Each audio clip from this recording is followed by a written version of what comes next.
Radhe Radhe, Hare Hare Krishna. Welcome back to my YouTube channel.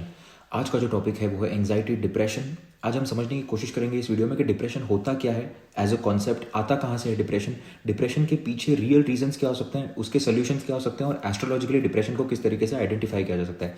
आज इस video में हम ये सारी चीज़ें समझने की कोशिश करेंगे। मैं आपको इतनी सी बात आज प्रॉमिस कर सकता हूँ, अगर आप ये वीडियो पूरा देखते हैं और अगर पूरा इस वीडियो को अच्छी तरीके से समझने की कोशिश करते हैं तो आपके लिए ये वीडियो कहीं ना कहीं कोई ना कोई वे में इतनी वैल्यू ऐड करेगा कि वो आपके डिप्रेशन को एटलीस्ट 10 to 20% कम कर सकता है और आपको कोई ना कोई लाइट दिखा सकता है। और अगर आप स्टेप्स फॉलो करेंगे जिनके बारे में मैं बात कर रहा हूँ इस वीडियो में, आप बहुत अच्छा सिग्निफिकेंट चेंज देख सकते हैं। बस मैं इतना ही कहना चाहूँगा, क्योंकि जो चीज़ें मेरे लिए काम की और जो चीज़ों से मैं क्लाइंट्स को हील करता हूँ, आज मैं उन्हीं के बारे में बात करने वाला हूँ। इसके लिए थोड़ा सा पास्ट में चलते हैं। मैं एक ऐसी फैमिली से बिलोंग करता हूँ जहाँ पर मेरे मदर, फादर एंड सिस्टर तीनों के तीनों प्राणिक हीलर्स और रेकी हीलर्स हैं। तो हीलिंग जो है वो एक कह सकते हैं एक फैमिली का एनवायरनमेंट रहा है मेरे, जहाँ पर आप उठ के पहले मेडिटेशन करते हो, आप हीलिंग करते हो, आप रेकी करते हो। तो बचपन से ही मैं रेकी और हीलिंग सीख चुका हूँ। एट द सेम टाइम जब मैं छोटा था अराउंड 10th स्टैंडर्ड, तब से मैं ये हीलिंग कर रहा हूँ लोगों के लिए फ्री में। तो ऐसे कई सारे डिप्रेस्ड पेशेंट्स आए हैं मेरे पास, या फिर ऐसे कई सारे लोग आए जिनको रात को पैनिक अटैक्स आते हैं, एंग्जाइटी अटैक्स आते हैं। And I used to do this for a very long time. मैंने काफ़ी समय तक रेकी और हीलिंग की है लोगों के लिए। तो मैं माइंडसेट समझता हूँ कि डिप्रेशन का माइंडसेट क्या होता है, या फिर इंसान डिप्रेशन में क्यों जाता है। अब यहाँ पर आप देखेंगे कि इसको अगर डीपली कॉन्सेप्ट को समझने की कोशिश करें तो यहाँ पर 5 टाइप के डिप्रेशन होते हैं। एक होता है मेजर डिप्रेसिव ऑर्डर। यहाँ पर आप देखेंगे कि मेजर डिप्रेसिव ऑर्डर में कोई ना कोई ऐसा रीज़न होगा जिसकी वजह से इंसान को मेजर डिप्रेशन आता है। फॉर एग्जाम्पल, किसी को कोई छोड़कर चला गया, या फिर कोई ऐसा हादसा हो गया जिसने शॉक दे दिया और वो शॉक की वजह से इंसिडेंटल डिसऑर्डर आता है, बट वो मेजर डिसऑर्डर होता है, उसको जाने टाइम लगता है और वो जो चीज़ होती है आपके अंदर कहीं ना कहीं घर कर जाती है, और ये इंसिडेंट की वजह से होता है। दूसरा आप देखेंगे कि एक परसिस्टेंट डिप्रेसिव डिसऑर्डर होता है, जहां पर आप देखेंगे कि ये जो डिसऑर्डर है ये इंसान को फेलियर की तरह फील करवाता है। एट द सेम टाइम ये होता है इसलिए बिकॉज इंसान को शायद रिस्पेक्ट नहीं मिल पाती, उसके आसपास के लोग उसकी कदर नहीं करते, उसको वांटेड फील नहीं करवा पाते। आजकल मोस्टली जो केसेस है वर्ल्ड में, अगर आप चेक करेंगे, आप WHO की ऑफिशियल वेबसाइट है, अगर मेरे पास रिपोर्ट का लिंक हुआ तो मैं यहाँ पर नीचे रिपोर्ट का भी लिंक डाल दूंगा। आप अगर रिपोर्ट चेक करेंगे तो 60 to 70% of the cases today are persistent disorder cases, जहां पर लोगों को रिस्पेक्ट नहीं मिल पाता, उनको ऐसा लगता है कि वो एक फेलियर है। थर्ड जो है वो पेरीनेटल है। पेरीनेटल डिप्रेसिव डिसऑर्डर ये होता है, ये वुमेन को होता है प्रेगनेंसी के पहले और प्रेगनेंसी के बाद। यहाँ पर 2 रीजन हो सकते, जैसे अनवांटेड बेबी हो सकता है, और सेकेंडली जो केमिकल रिएक्शंस होते हैं बॉडी में उसके वजह से। चौथा यहाँ पर जो प्रकार है वो है सीजनल डिसऑर्डर। अब ये सीजनल डिसऑर्डर का जो कॉन्सेप्ट है ये हमें इंडिया में देखने नहीं मिलता, क्योंकि हम बहुत ज़्यादा लकी हैं जो लोग इंडिया में रहते हैं कहीं ना कहीं, क्योंकि उनको धूप प्रॉपर अमाउंट में मिल पाती है, विंटर्स प्रॉपर अमाउंट में मिल पाती है, तो यहाँ पर बैलेंस चलता है। जो ये सीजनल डिसऑर्डर है ये आप US, यूरोप और शेंगन कंट्रीज स्पेशली और नॉर्डिक कंट्रीज में आपको ये देखने मिलता है, जहाँ पर धूप ही नहीं देखने मिलती 6-6 महीने तक, और जब ऐसा सिनेरियो बन जाता है तब सीजनल डिप्रेसिव डिसऑर्डर होता है। अब फिफ्थ जो है डिसऑर्डर विथ सिस्टम ऑफ साइकोसिस। अब यहाँ पर देखेंगे कि हेलुसिनेशंस, कोई पीछे की मेमोरी सडनली याद आ जाना जिसकी वजह से इंसान की रूह कांप जाना कि अब क्या हो गया, अब मैं क्या करूंगा। इसी के अंदर कहीं ना कहीं OCD भी आता है, जहां पर कुछ लोग होंगे जिनको बहुत क्लीन बाथरूम चाहिए होगा, जहां पर आपको बाथरूम में अगर उनको एक बाल भी दिख गया या फिर उनको एक फेस वॉश गिरा हुआ दिख गया तो वो लोग इरिटेट हो जाएंगे। यहाँ पर ये कहीं ना कहीं, I am sorry to interrupt the topic, but just because astrological combination दिमाग में आ रहा है। जब आप देखेंगे कि सूर्य और बुध साथ में, और बुध बहुत सूर्य के करीब है, ये बुध आदित्य योग जो है वही OCD भी देता है, बिकॉज बुध जो होता है वो आपके एक क्लेanलीनेस का और OCD का कारक होता है। और जब सूर्य वहां पर आ जाता है तो सूर्य बुध को कर देता है कंबस्ट। कंबशन का मतलब ये होता है बेसिकली कि प्लैनेट और ज्यादा प्योर हो जाता है, और वो प्योरिटी के कारण अब वो एक पर्टिकुलर वे में बिहेव करने लगता है। OCD के लिए आप देखेंगे आपको बहुत सारी OCD वाली कुंडलियों में आपको सूर्य और बुध की युति मिलेगी। डिप्रेशन और एंग्जाइटी, स्पेशली यूथ एंग्जाइटी, आज इतना बड़ा प्रॉब्लम बन चुकी है कि जो इंसान डिप्रेशन में कई बार होता है उसको पता नहीं होता कि मैं डिप्रेशन में हूँ या नहीं हूँ, क्योंकि कुछ समय तक तो वो एक्सेप्ट करता है कि मुझे अच्छा नहीं लग रहा है, मुझे अच्छा नहीं लग रहा है, और फिर कुछ समय बाद वो इतना डूब जाता है अपने ही खुद के डिप्रेशन में कि उसको समझ ही नहीं आ पाता कि मेरे साथ हो क्या रहा है। ये पहली प्रॉब्लम है। सेकेंड प्रॉब्लम यहाँ पर यह है कि यहाँ पर बात करने के लिए लोग नहीं है आसपास। अगर आप अपने दोस्तों से बात करेंगे, स्पेशली अगर इंडिया की मैं बात कर रहा हूँ, अगर कोई इंसान अपने दोस्तों से बात करता है तो या तो दोस्त उस चीज़ का मजाक उड़ाएंगे, और ऐसी ऐसी बातें होती हैं कि चल दारू पिलाता हूँ, चल सुट्टा पिलाता हूँ, सब सही हो जाएगा, ये हो जाएगा, वो हो जाएगा, वॉट एवर थिंग। तो यहाँ पर आप देखेंगे सेकंड प्रॉब्लम ये है कि वो प्रॉब्लम का जल्द से जल्द आइडेंटिफाई नहीं होना और ज़्यादा लोग ना होना उस प्रॉब्लम के बारे में बात करने के लिए। अब थर्ड प्रॉब्लम ये है कि ये वर्ल्ड वाइड ये प्रॉब्लम है कि अगर डिप्रेशन और एंग्जाइटी ऐसे स्टेज पे जाके अगर आपको पता चले कि मुझे डिप्रेशन है या मुझे एंग्जाइटी है, तो यहाँ पर तीसरी जो चीज़ आ जाती है वो डायरेक्टली आपको टैबलेट्स देते हैं जो आपको केमिकल इम्बैलेंस आपके बॉडी में क्रिएट कर सकते हैं। बिकॉज होता यूं है इन टैबलेट्स का काम बेसिकली कुछ भी नहीं है। इसको एक कॉन्सेप्ट के थ्रू समझने की कोशिश करते हैं। फॉर एग्जाम्पल, आपने किसी गरम गरम पतीले को हाथ लगाया तो आपके बॉडी की जो नर्व्स है वो आपके ब्रेन को रिफ्लेक्स एक्शन देती है और फिर आप सडनली आपका हाथ जलता है और फिर आपको ऐसा लगता है कि चलो कुछ तो हो गया मेरे साथ। वो एक जो फीलिंग होगी वो आपके माइंड में बैठ जाएगी, पर ये आपका माइंड इतना ज़्यादा शार्प होता है वो इस चीज़ को नोट डाउन कर लेगा। अब यहाँ पर वो क्या नोट डाउन करेगा कि गर्म चीज़ को हाथ नहीं लगाना है, बट ये हुआ तुरंत, क्योंकि आपने तुरंत आइडेंटिफाई हुआ, तुरंत रिफ्लेक्स एक्शन हुआ, सब कुछ एट द प्रेजेंट मोमेंट ये सारी चीज़ें हो गई। बट अगर यही बात अगर हम सेम एग्जाम्पल ले लें, अगर जिस बंदे को डिप्रेशन है, अब ये जो गोलियां हैं ये करती क्या है बेसिकली, जब आपको डिप्रेशन होता है तब आपके ब्रेन तक वो फीलिंग जाती है कि अब आपको डिप्रेशन हो रहा है, तो वो जो फीलिंग है पहली बात वो ब्रेन तक पहुंचने नहीं देती। पहला काम ये वो करती है। और अगर यहाँ पर और सीवियर अगर डिप्रेशन अगर बढ़ रहा है तो सेकंड काम ये करती है कि आपके ब्रेन में जो सेरोटोनिन और एंडोर्फिन्स, ऑक्सीटोसिन जो जमा हुआ है, जो आपके हैप्पी हार्मोन्स होते हैं जो आप बचा कर रखते हो अपने लाइफ के स्पेशल मोमेंट्स के लिए, उनको लीकिंग बाय लीकिंग उनको धीरे धीरे करके ब्रेन लीक करने लग जाता है, जिसके वजह से आपको खुश महसूस होता है वो दवाई के थ्रू। बट यहाँ पर ये जो हार्मोन्स है ये अपने आप रिलीज होने चाहिए अकॉर्डिंग टू द सिचुएशन। ये आप किसी केमिकल रिएक्शन के थ्रू रिलीज नहीं करवा सकते। तो होता यूं है कि पहले फॉर एग्जांपल आप एक ड्रॉप ऑफ ऑक्सीटोसिन अगर आपके ब्रेन ने रिलीज किया, जस्ट एन एग्जांपल, इस तरीके से होता नहीं है बट ये एग्जांपल के थ्रू मैं समझाने की कोशिश कर रहा हूँ कि एक ड्रॉप ऑक्सीटोसिन आपके ब्रेन ने रिलीज किया, आप खुश हो गए। अब नेक्स्ट टाइम आपको वही खुशी के लिए 2 से 3 ड्रॉप ऑक्सीटोसिन लगेगा और फिर धीरे धीरे करके जब ये ऑक्सीटोसिन का रिजर्व खत्म हो जाएगा तब आप क्या करोगे? तब ना आप खुश रह सकते हो, ना कुछ और कर सकते हो, ना आप फीलिंग्स महसूस कर सकते हो। तो यहाँ पर ये जो टैबलेट्स होती है at the end of the day ये आपको एक अदर साइड पे लेकर जाएगी। तो मैं ऐसे नहीं बोल रहा हूँ कि आपको केमिकल या फिर डॉक्टर्स असिस्टेंस नहीं लेना चाहिए, बट उसके साथ साथ आपको कुछ और भी करना चाहिए जो इस डिप्रेशन और एंग्जाइटी से आपको बाहर लेकर आ सकता है। तो यहाँ पर आप डिप्रेशन के थ्रू किस तरीके से बाहर आ सकते हैं, यहाँ पर मैं 3 बुक्स की बात करना चाहूँगा। ये तीनों बुक्स मैंने पढ़ी हुई है। एट द सेम टाइम ये बुक्स ने बहुत ज़्यादा हेल्प किया मुझे, मेरे क्लाइंट्स को हेल्प करने के लिए डिप्रेशन से बाहर आने के लिए।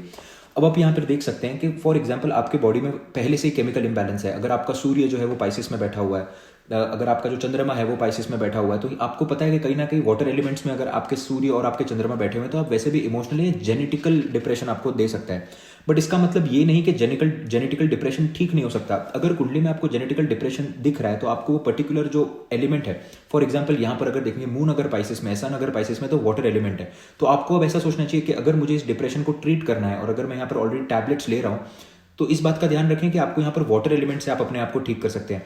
यही एस्ट्रोलॉजी प्ले में आती है कि आपको वो एक वे दिखाएगी किस तरीके से आप अपने डिप्रेशन को ट्रीट कर सकते हो, कौन सा प्लैनेट आपको डिप्रेशन दे रहा है।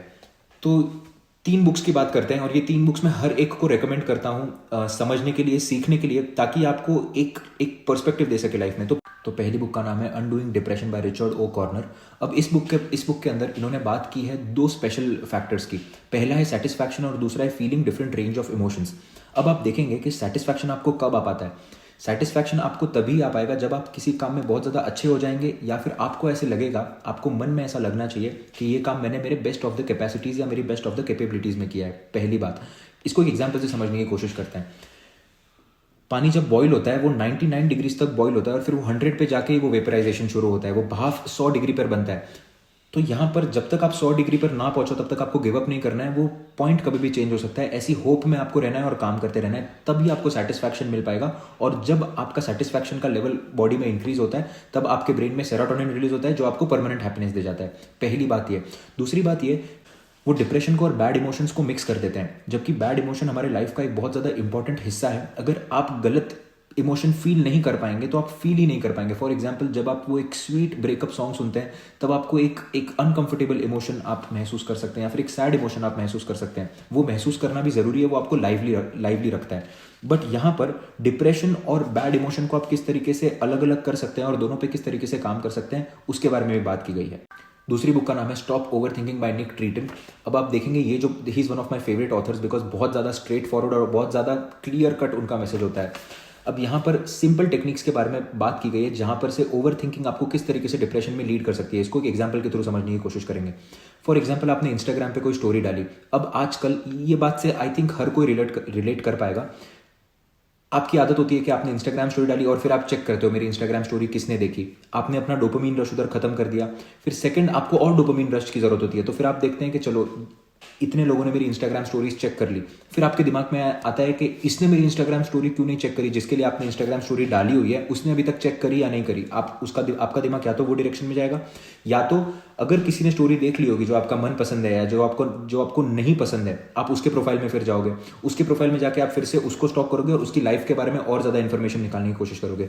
ये पूरे विशियस सर्कल के दौरान आपके शरीर में जो डोपामीन रश है वो कंप्लीटली खत्म हो चुका होगा और आपको किसी चीज की एक्साइटमेंट फील नहीं होगी। क्योंकि आप एक्साइटेड किस चीज के बारे में थे? आप एक्साइटेड इस चीज के बारे में थे कि मेरी इंस्टाग्राम स्टोरीज किसने चेक की और वो बंदे की लाइफ में क्या चल रहा है। एक्स्ट्रा इंफॉर्मेशन आपने लाने की यहां पर कोशिश की, आपने अपने माइंड को कंफ्यूज किया, ओवर थिंकिंग के एक जोन में डाला जहां पर जो केमिकल्स आपके एक्साइटमेंट के लिए रिलीज के लिए जो बने हुए थे, जब आप अपने दोस्तों से मिलेंगे आप खुश होंगे, जब आप किसी दूर के दोस्त से बात करेंगे सडनली आप खुश हो जाएंगे, जब भी आप ऐसा कुछ थ्रिलर या एक्साइटमेंट मूवी देखेंगे तब आप खुश हो जाएंगे। पर आपने ये सारी की सारी डोपामीन की जो रश थी वो एक इंस्टाग्राम पे आपने निकाल दी।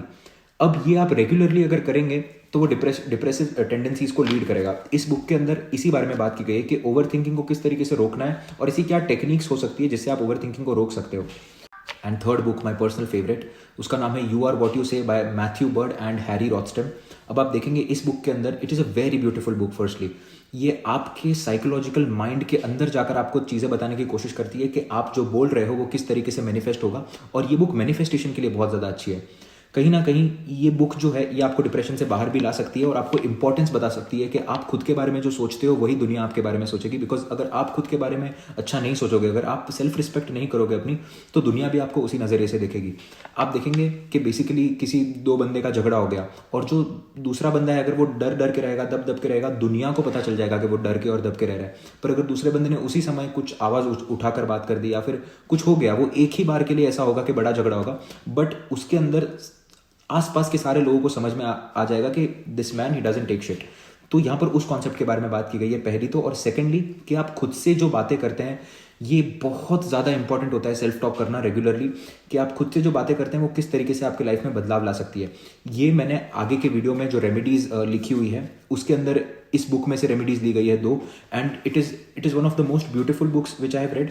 अदर देन दिस हमारे इंडियन कल्चर में भी बोलते हैं, और एक नसीब बहुत अच्छा था, मैं एक बहुत संत पुरुष से मिल पाया जिन्होंने ये बात कही थी। और ये बात आप सभी को पता होगी कि जीभ पर सरस्वती का वास होता है, और आप जब भी जो भी बोल रहे हो उसके सच होने के बहुत ज़्यादा चांसेस होते हैं। स्पेशली अगर जुपिटर आपके सेकंड हाउस में या फिर वीनस 8th हाउस से सेकंड हाउस पे आपके एस्पेक्ट कर रहा है, वीनस अगर सेकंड हाउस में, ऐसे जो लोग होते हैं वो क्लियरली जब भी कुछ भी बोलेंगे उसके सच होने के बहुत ज़्यादा चांसेस होते हैं। तो आपको बहुत सोच समझ कर बोलना होता है कि आप खुद के बारे में क्या बोल रहे हैं। कभी गुस्सा आ गया तो आपने खुद को गाली दे दी, आपको ऐसे कभी नहीं करना है, बिकॉज आपका सबकॉन्शियस माइंड है वो हमेशा अवेक रहता है, वो हमेशा आपकी बातें सुन रहा है, चाहे आप मन में बोल रहे हो या चाहे आप किसी और से बात कर रहे हो। तो इस बात का खास ध्यान रखना है। At the same time Bruce Lee ने भी एक कोट किया है कि your subconscious mind is like the water, it takes the shape you want it to give. आप किसी भी तरीके से अपने सबकॉन्शियस माइंड को आप एक पर्टिकुलर वे में वर्क करने के लिए आप उसको फोर्स कर सकते हो, या फिर वैसी सिचुएशंस आप अपने माइंड में क्रिएट कर सकते हो। उसके बारे में भी इस बुक में बात की गई है। तो अब सॉल्यूशंस की बात करते हैं। Author of lost connections John and Harry कहते हैं कि जैसे हमारे बॉडी की कोई नीड्स होती है, हमारे बॉडी की नीड्स होती है healthy food, clothing, shelter, healthy air, breathable air at least, एक सोफा या एक काउच आपके सोने के लिए, या आपकी बॉडी की बेसिक नीड्स हो गई। वैसे ही आपकी साइकोलॉजिकल बॉडी की और आपके साइकोलॉजिकल माइंड की कुछ नीड्स होती है, और वो बहुत ज़्यादा बेसिक नीड्स है। You need to feel that you belong somewhere, आपको ऐसे लगना चाहिए कि आप कहीं ना कहीं बिलोंग करते हो। You need to feel that your life has a meaning, आपको ऐसा बार बार फील होना चाहिए कि मेरी लाइफ का भी कोई मकसद है या फिर मेरी लाइफ का कोई मीनिंग है, मैं ऐसे ही यहाँ पर नहीं आया हूँ। और तीसरी जो चीज़ है, आप चाहते हैं कि लोग आपकी वैल्यू करें, आप में वैल्यू देखें। आप कहीं भी आ रहे हो तो आपसे रिस्पेक्टफुली बिहेव करें और आपने जो काम किया है उसका वैलिडेशन दें। ये 3 साइकोलॉजिकल नीड्स होती है जो एक कोई भी बेसिक इंसान को चाहिए अपने लाइफ में जीवित रहने के लिए, या फिर डिप्रेशन से बाहर आने के लिए, या फिर डिप्रेशन में ना जाने के लिए। आप देखेंगे आजकल क्यों इतना डिप्रेशन बढ़ते जा रहा है, बिकॉज जो बॉसेस होते हैं वो अपने एम्प्लॉय को प्रॉपर टाइम पे सैलरी नहीं देते, अच्छी तरीके से बात नहीं करते, अच्छी तरीके से रिस्पेक्ट नहीं करते। आप देखेंगे 2 ही रॉयल साइंस है एस्ट्रोलॉजी में, एक कैंसर और एक लियो। आपका अगर कुंडली में कैंसर और लियो अफ्लिक्टेड हो गया, आप देख सकते हैं कि नवमांश में जो भी प्लैनेट आपके कैंसर राशि में जाता है वो प्लैनेट आपके लिए हमेशा ट्रबल्स क्रिएट करेगा, बिकॉज जो कैंसर राशि है वो आपके इमोशंस की है। जो भी प्लैनेट आपके लियो में जा रहा है, अगर उसका सूर्य के साथ नहीं बनता है वो आपको डिसरिस्पेक्ट देगा। उसी तरीके से ये एक बेसिक साइकोलॉजिकल नीड होती है, आपकी रिस्पेक्ट लेना, और आपके माइंड, आपकी जो रिस्पेक्ट है वही आपके माइंड को स्टेबल कर सकती है कहीं ना कहीं। तो ये जो चीज़ें हैं, ये हम जो चीज़ें एस्ट्रोलॉजी में जिनके बारे में हम बात करते हैं, यही चीज़ें जो फॉरेनर्स हैं जिन्होंने बहुत सारे रिसर्च स्टडीज़ की और बहुत सारे साइकोलॉजिस्ट से मिले, और ये सब चीज़ें सिमिलर हैं कहीं ना कहीं। तो यहाँ पर की रीज़न आप देखेंगे वेस्टर्न वर्ल्ड में डिप्रेशन इसीलिए है बिकॉज यहाँ पर एक रूडनेस है, उनको घर में प्यार नहीं मिल पाता, इसीलिए ही लोग बहुत यंग जनरेशन में 13 की एज में 14 की एज में रिलेशनशिप में आ जाते हैं, क्योंकि वो चाहते हैं कि कोई उनका पार्टनर उनको बोले कि आप सुंदर दिख रहे हो, या फिर आप कोई ना कोई वैल्यू डिजर्व करते हो, या फिर आप वैल्यू। आज के इस दौर में, कलयुग में, इसे समझना बहुत ज़्यादा इंपॉर्टेंट है that you are not a machine with the broken parts, but you are just a human being with unmet needs.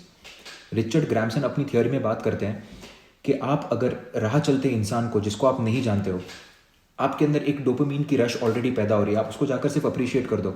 आप किसी भी इंसान की तरफ गए और आपने उसको सिर्फ इतना सा बोल दिया, you look really beautiful today, या फिर ऐसा कोई उसको कॉम्प्लीमेंट दे दिया जो उसके दिल में बैठ जाए, कोई उसके अटायर के बारे में। और अगर आप किसी को पहले से जानते हो तो फिर आप उसको बोल सकते हो, आपको पता है कोई बंदा साइड हसल कर रहा है या कुछ भी कर रहा है, तो just putting a message on Instagram और appreciating a person a day, this can change your entire chemical imbalance in your body in 3 months.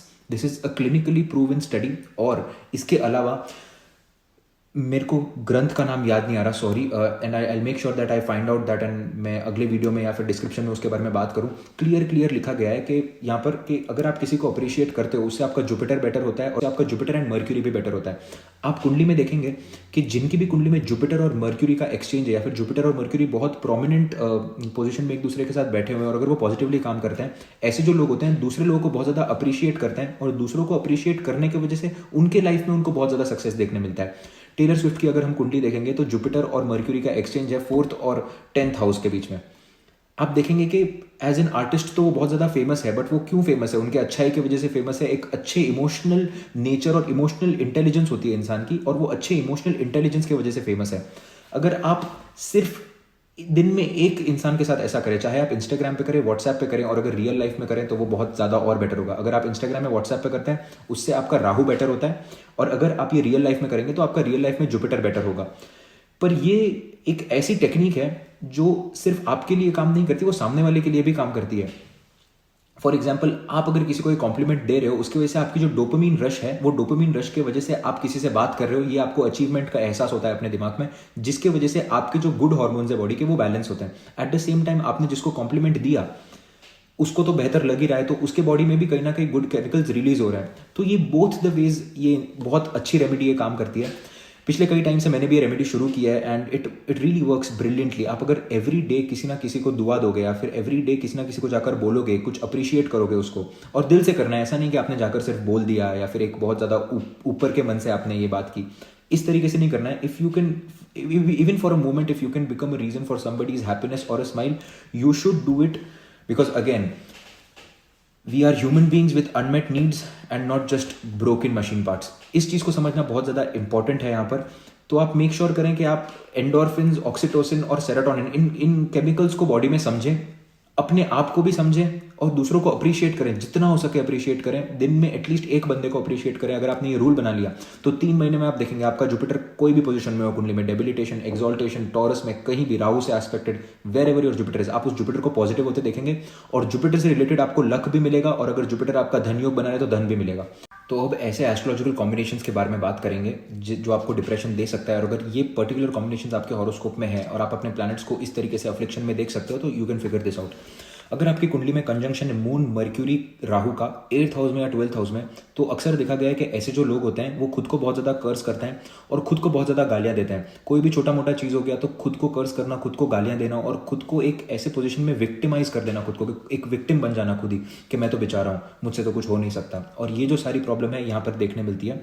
यहाँ पर आपको अगेन ये बात समझना बहुत ज़्यादा इंपॉर्टेंट है, सेकंड बुक से ये बात सीखना इंपॉर्टेंट है कि आपका जो दिमाग है वो हमेशा आपकी बात सुन रहा है, ओवर थिंकिंग नहीं करना है। और तीसरी जो book you are what you say, यहाँ पर आपका सबकॉन्शियस माइंड ऑलरेडी ये सब बातें सुन रहा है आपका, और मर्क्यूरी वो सारी इन्फॉर्मेशन स्टोर कर रहा है जो राहु और मून उसको दे रहे हैं। सो अगर आपकी कुंडली में ये कंजंक्शन है तो आपको इतना सा मेक श्योर करना है कि आप खुद के बारे में बुरा ना बोले, दूसरों के बारे में बुरा ना बोले, और खुद के बारे में जितना भी अच्छा हो सकता है अपने आप को कांच में देखें, और रेगुलरली अपने आप के बारे में कुछ अच्छी चीज़ें बोलें, कुछ अच्छे कोट्स बोलें, कुछ अफर्मेशंस बोलें। उससे ये धीरे धीरे करके प्रॉब्लम आपको ठीक होते हुए नजर आएगी।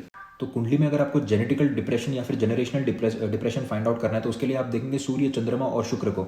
अगर कुंडली में सूर्य, चंद्रमा, शुक्र की युति हो जाती है, या फिर सूर्य, चंद्रमा और शुक्र एक दूसरे से छठे आठवें में चले जाते हैं या फिर खराब पोजीशन बनाते हैं, तो ये बताता है कहीं ना कहीं जेनेटिकल डिप्रेशन। ऐसे केसेस में होता यूं है कि अपने पूर्वजों का जो भी खराब क्वालिटीज था वो इंसान लेकर आता है। फॉर एग्जांपल उसके पापा के पापा या फिर उसके पापा बहुत ज़्यादा गुस्से वाले हैं, तो बच्चा बहुत ज़्यादा गुस्से वाला होता है, ऑलरेडी वो एक एंगर इश्यूज और वो एक शॉर्ट टेम्पर्डनेस लेकर पैदा होता है। तो वो आप शुक्र, सूर्य और चंद्रमा से देख सकते हैं। अर्ली लॉसेस जो होते हैं लाइफ में, कि जब हमने होश संभाला ही होता है और तभी हमें ऐसा कोई लॉस हो जाए। फॉर एग्जांपल घर का सडनली टूट जाना, बहुत बार देखा है, बच्चा पैदा होता है, घर सडनली टूटने लग जाता है, या फिर घर की दीवारें गिरने लग जाती है, घर में पानी टपकना शुरू हो जाता है, या फिर आप देखते हैं बचपन में ऐसा कोई हादसा हो गया जो ट्रॉमा बचपन से लेकर आगे तक उसके चल रहा है। ये आप देखते हैं केतु से और लग्नेश से। केतु और लग्नेश कुंडली में एक साथ बैठे हुए हैं, और अगर उस भाव का मालिक अगर डेबिलिटेड हो जाए नवमांश में, तो ये क्लियर इंडिकेशन है, ये बड़ी प्रॉब्लम दे जाता है, और ये बचपन वाली प्रॉब्लम दे जाता है। तो यहाँ पर थेरेपी की और अदर एस्ट्रोलॉजिकल रेमेडीज की बहुत ज़्यादा इंपॉर्टेंस होती है। यहाँ पर आप देखेंगे सीजनल डिप्रेशन की जिसकी हम बात कर रहे हैं, वो बेसिकली क्लियरली वो मून से आता है। सीजनल डिप्रेशन ऐसे लोगों को होता है जिनका मून 12वें भाव में होता है, मून पहले भाव में होता है, मून छठे भाव में, और मून तीसरे भाव में। यही जगह पे आपको मोस्ट प्रोबेबली आपको जो है सीजनल डिप्रेशन देखने मिलेगा, क्योंकि जैसे जैसे सीजन्स चेंज होती है, मून आपको पता है छोटा बड़ा होता है, उसके साथ सीजन्स भी चेंज हो गए, तो वो कहीं ना कहीं मून पर्सन के लिए भारी पड़ जाता है। अब आप देखेंगे कि कुंडली में अगर सैटर्न और जुपिटर साथ में है, सैटर्न और मर्क्यूरी साथ में है, या फिर मोस्ट ऑफ द प्लैनेट्स अगर शनि से इन्फ्लुएंस या फिर शनि के नक्षत्र में, तो यहाँ पर एक ऐसा डिप्रेशन होता है जहाँ पर इंसान के पास सब कुछ है, हाथ है, पैर है, वो काम कर सकता है, बट वो काम नहीं करना चाहता, और एक जगह पे बैठने की वजह से लैक ऑफ टेकिंग एक्शन उसको डिप्रेशन में लेकर चले जाता है। अब लैक ऑफ टेकिंग एक्शन अगर आपको डिप्रेशन में लेकर जा रहा है, तो इसका क्लियर मतलब है कि आपका जो डिप्रेशन है वो सैटर्न से आ रहा है, और ये मोस्टली लोगों को आप देखेंगे ये डिप्रेशन होता है, बिकॉज आप देखेंगे कि एंग्जाइटी अटैक्स होते हैं, उनको लगता है कि मुझे ये करना है, मुझे वो करना है, ख्वाब बहुत ज़्यादा बड़े होते हैं, बट काम नहीं करना है उन ख्वाबों के लिए। तो यहाँ पर वो जो कॉम्बिनेशन है, this particular type of depression you can see with the people who have Saturn and Jupiter together in a malefic राशि, या फिर Saturn and Jupiter पे किसी राहु की एस्पेक्ट पड़ गई, साथ में केतु आ गया, बहुत ज़्यादा डिटैचमेंट का फीलिंग हो गया, तो आप ये तरीके से देख सकते हैं इसको।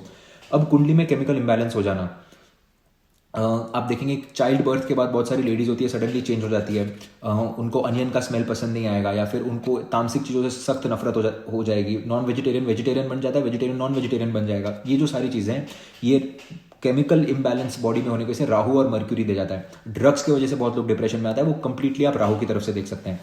अब आप देखेंगे ऐसे कुछ लोग होते हैं जो अपनी मनपसंद बंदी से शादी नहीं कर पाते हैं, या फिर वो लव रिलेशनशिप में इतने ज़्यादा अंधे हो जाते हैं, या फिर इतने ज़्यादा उसमें डूब जाते हैं वो चीज़, तो वो चीज़ उनको डिप्रेशन में ले जाती है। जो मूवीज़ बनती है आशिकी 2 एंड ऑल ऑफ ये जो मूवीज़ हैं बेसिकली, वो आप देख सकते हैं केतु और शुक्र से। केतु और शुक्र का कॉम्बिनेशन आपको कुंडली में बताएगा कि केतु कहाँ पर है, और केतु से शुक्र किस भाव में बैठा हुआ है, कि आपको कौन से टाइप का डिप्रेशन हो रहा है। और एक और the last type of depression is the depression which guilt gives you. कई बार ये इंडियन पेरेंट्स में बहुत कॉमन है, जबकि होना नहीं चाहिए, क्योंकि आप देखेंगे फॉरेन में भी पेरेंट्स होते हैं जो तो कुछ ही नहीं करते बच्चे के लिए, इंडियन पेरेंट्स बहुत कुछ करते हैं। इंडियन पेरेंट्स को ये हमेशा गिल्ट रहता है कि हम हमारे बच्चे के लिए कुछ नहीं कर पा रहे, या फिर शायद हमें जितना देना चाहिए था हम नहीं दे पा रहे, हमारा बच्चा हमारे वजह से सफ़र कर रहा है। अगर आपको वो डिप्रेशन देखना है तो आप राहु और जुपिटर को देखेंगे यहाँ पर कुंडली में। So these are the basic things through which you can identify which type of depression it is.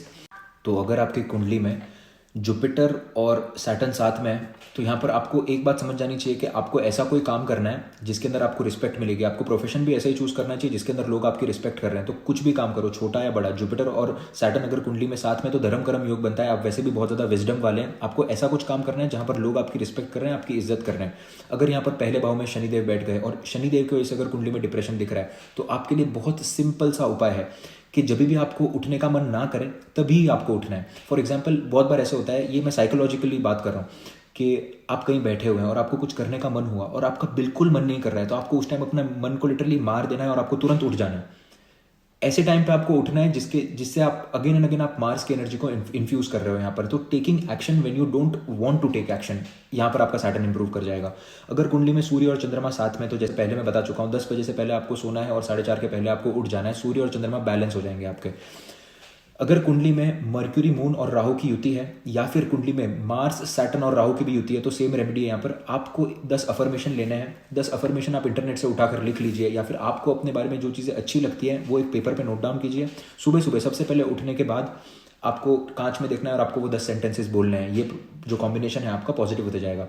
अगर कुंडली में शुक्र और केतु साथ में है, यहाँ पर मेलिफिक एस्पेक्ट्स पड़ रही है, या फिर शुक्र बहुत ज़्यादा पीड़ित हो चुका है, तो एक बात समझनी यहाँ पर बहुत ज़्यादा इंपॉर्टेंट है कि आपको एक्सेसिव मास्टरबेशन या फिर एक्सेसिव पॉर्न वॉचिंग या फिर एक्सेसिव सेक्सुअल एक्टिविटीज़ के वजह से आपको डिप्रेशन आ रहा है। तो आपको ये रोकने की बहुत ज़्यादा ज़रूरत है, क्योंकि सेक्सुअल जो एक चीज़ है, एक डिप्रेशन है, वो कहीं ना कहीं कैरी फॉरवर्ड होता है, वो आपकी नेक्स्ट जनरेशन को भी जाता है। ऐसा अगर आपके अंदर ये आदतें होंगी तो वो आपके नेक्स्ट जनरेशन को ट्रांसफर होगी, बिकॉज शुक्र जो प्लैनेट है वो लीनिएज का प्लैनेट है, वो कहीं ना कहीं आगे चीज़ों को फॉरवर्ड करेगा वो चीज़ों को। कुंडली में अगर सैटर्न और मार्स का कॉम्बिनेशन है और आपको ऐसा लग रहा है कि आपकी प्रॉब्लम सॉल्व नहीं हो पा रही, because you are the guys who are the problem solvers of this world. आपको 15 मिनट के लिए रेगुलरली भागना है, आपको कुछ भी नहीं करना है, आपको 15 मिनट के लिए भागना है और आपको कोल्ड शावर्स लेने हैं। आपका लाइफ बहुत धीरे धीरे आप देखेंगे कि ट्रैक पे आते जाएगा। कुछ लोगों को लोनलीनेस की प्रॉब्लम होती है। अब आप देखेंगे कि चंद्रमा कुंडली में केमुद्रम योग बना के बैठा हुआ है, और केमुद्रम योग को इतना नेगेटिव तरीके से हाईलाइट किया हुआ है इस दुनिया में। I don't know why, because of course आपके अगर चंद्रमा के आगे पीछे कोई प्लैनेट नहीं है, मतलब आपका जो मन है, अब उसके पास सोचने के लिए विचार नहीं है। तो ये एक बहुत अच्छी सिचुएशन है आपके मेडिटेशन के लिए, और एक बहुत ज़्यादा अच्छी सिचुएशन है इस लाइफ के रियल सेटिस्फैक्शन और लिबरेशन को फील करने के लिए। ऐसी बहुत सारी कुंडलियाँ हैं जहाँ पर चंद्रमा शनिदेव की एस्पेक्ट है और चंद्रमा केमुद्रम योग में, और लोग बहुत बेहतर कर रहे हैं अपने करियर में या फिर अपनी फील्ड में, और बहुत ज़्यादा सेटिस्फाइड है अपनी लाइफ से। यहाँ पर अगर कुंडली में केमुद्रम योग है तो यहाँ पर बेसिक सिर्फ इतना ही समझना है आपको कि आपको रेगुलरली मेडिटेशन करना है और कोई ना कोई स्पिरिचुअल गुरु को फॉलो करना है। केमुद्रम योग आपका कहाँ मिटेगा आपको समझ में भी नहीं आएगा कि ये कहाँ गया। अब अगर कुंडली में राहु अगर प्रॉब्लम क्रिएट कर रहा है, तो राहु की प्रॉब्लम एक्चुअली ये है कि कुंडली में जब भी राहु डिप्रेशन का योग बनाएगा तब वो बहुत ज़्यादा एक्सपेक्टेशन बढ़ा देगा सामने वाले से, और वो एक्सपेक्टेशन की वजह से आपको डिप्रेशन होगा। तो अगेन ये आपके माइंडसेट को समझाने की बात हो जाएगी कि you are born alone and you will die alone. आपको ये बात जितनी जल्दी आप एक्सेप्ट कर पाओगे उतना आप खुश रह पाओगे। और ऐसे केसेस में जब आपको प्रॉपर वैलिडेशन नहीं मिल पा रहा है, आप जुपिटर की रेमेडी कर सकते हो कुंडली में। जितना आप दूसरों को वैलिडेशन देना शुरू करोगे, 3 महीने के लिए प्लीज आप ये रेमेडी करके देखो कि जो भी आपको दिन में एक बंदे को, कोई भी आपको एक बंदे को अप्रिशिएट करना है, उसको ग्रीट करना है। आप कुछ भी बोल सकते हो, यू लुक ब्यूटीफुल। अगर आपका कोई दोस्त मिल गया तो आप बोल सकते हो कि I have heard that you are really working well in your office. ये बोल सकते हो, कुछ भी बोल सकते हो, बस आपको दिन में एक बंदे को अप्रिशिएट करना है। अगर आपने इतना कर लिया, कोई भी टाइप का कुंडली में डिप्रेशन हो, जुपिटर में वो ताकत है सारे डिप्रेशन को हटाने की, and you will be able to do it. Other than this, अब एक लास्ट रेमेडी के बारे में बात करेंगे जो सब लोग ये रेमेडी कर सकते हैं, चाहे उनकी कुंडली में कोई भी कॉम्बिनेशन हो, और ये रेमेडी बहुत इफेक्टिवली काम करती है। और कुछ जगहों पर आपको समझ जाना चाहिए कि डिप्रेशन होगा। अगर आप एस्ट्रोलॉजी के स्टूडेंट हो और अगर आप एस्ट्रोलॉजी रेगुलरली सीखने की कोशिश कर रहे हो, तो आपको पता होता है बेसिकली कि आज मुझे डिप्रेशन होने वाला है, आज का दिन मेरा अच्छा नहीं जाने वाला है। आपको पता है कि चंद्रमा जब भी ये पर्टिकुलर नक्षत्रों से गोचर करेगा तब मेरे दिमाग में कुछ ना कुछ होने वाला है। फॉर एग्जाम्पल, जो भी लोग पाइसेस असेंडेंट बॉर्न है, उनको समझ जाना चाहिए कि जब भी at this point of time, जब आपके एक्वेरियस में शनिदेव बैठे हुए हैं और आपके लग्न में राहुदेव बैठे हुए हैं, तो जब चंद्रमा वो महीने में शनिदेव के ऊपर से और राहु के ऊपर से गोचर करेगा, वो 7.5 की एनर्जी को और ज़्यादा एक्टिवेट करेगा। आपको तब डिप्रेशन होने वाला है। आपको दिमाग में सोच लेना चाहिए कि ये दिनों पे मुझे ये काम करने, मुझे इतना मेडिटेशन करना है, और मुझे बाहर का नहीं खाना है, मुझे सात्विक जीवन पालना है। एटलीस्ट ये 4-5 दिनों में, जो कि महीने के एंड में आते हैं, जब भी आपका चंद्रमा शनि के ऊपर से या फिर राहु के ऊपर से गोचर करेगा, specially for Pisces ascendant people for right now. तो इस तरीके से जब आप रेगुलरली नोट करना शुरू कर देंगे कि आपकी कुंडली में हो क्या रहा है या फिर किस तरीके से कुंडली काम कर रही है, आपको ये बहुत ज़्यादा बेनिफिट दे जाएगा। अब लास्ट रेमेडी के बारे में बात करते हैं। ये रेमेडी हर एक के लिए काम करती है। ये मैं सारे जितने भी आज तक मेरे पास हीलिंग के लिए लोग आए हैं, मैंने सारों को ये रेमेडी मोस्टली बताई है। यहाँ पर आपको एक ग्लास लेना है, चांदी का ग्लास, उसके अंदर आपको पानी भर लेना है। चांदी के ग्लास को पानी में भर के आपको वो पानी जो है मून लाइट में रख देना है। मून लाइट में रखने के बाद आपको अश्विनी मंत्र जो है, जो आपको यहाँ पर स्क्रीन पे दिखेगा, मैं ऐड कर दूंगा, ये मंत्र का आपको उच्चार करना है 108 बार। 108 बार उच्चार करने के बाद अपना जो फेस है वो उस पानी के अंदर देखकर वो पानी पी जाना है। ये आपको करना है रेगुलर बेसिस पे आप कर सकते हैं इसको, और जब भी फुल मून रहेगा या जब भी आप मून लाइट ले सकते हैं, एटलीस्ट महीने में 6 बार आपको मून लाइट लेनी है और मून लाइट में ये रेमेडी करनी है। और अगर आप मून लाइट नहीं ले सक रहे तो रात को सोने से पहले आप ये रेमेडी करके सो सकते हो। चांदी की ग्लास लेनी है, उसको पानी से भर देना है, पानी से भरने के बाद बाजू में उसको रख दिया, अश्विनी मंत्र का जाप किया 108 बार, उस पानी के अंदर अपनी खुद का फेस देखा और फिर उस पानी को पी गए। कोई भी टाइप का डिप्रेशन हो, इससे आपको बहुत ज़्यादा राहत मिलेगी, माइंड को एक स्टेबिलिटी मिलेगी और मून बॉडी में बैलेंस होगा, because 70% of our body is moon which is water. और अगर आप उस मून एलिमेंट को अगर कुंडली में बैलेंस कर लोगे तो काफ़ी कुछ बैलेंस हो जाएगा आपके, स्पेशली आपके मेंटल हेल्थ से रिलेटेड। सो इस वीडियो में अगेन बहुत ज़्यादा रिसर्च लगी है। आई होप आपको ये वीडियो पसंद आए, और अगर आपको ये वीडियो पसंद आए तो उसके साथ शेयर करो जो रियल में इस वीडियो को देखकर जिसको वैल्यू मिल पाएगी। And thank you so much for watching the video.